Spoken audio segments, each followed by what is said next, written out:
Hello, in this video I'm gonna check if Samsung Galaxy Z Fold 6 comes with a USB cable in the box.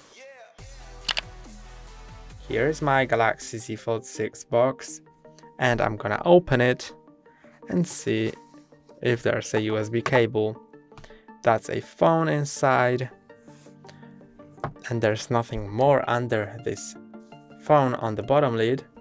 But on the top lid we have a box. Let's open it and find out if there's a cable inside. And yes, there is a cable, USB-C to USB-C on both ends. And that's all for today. Don't forget to like and subscribe. See you next time.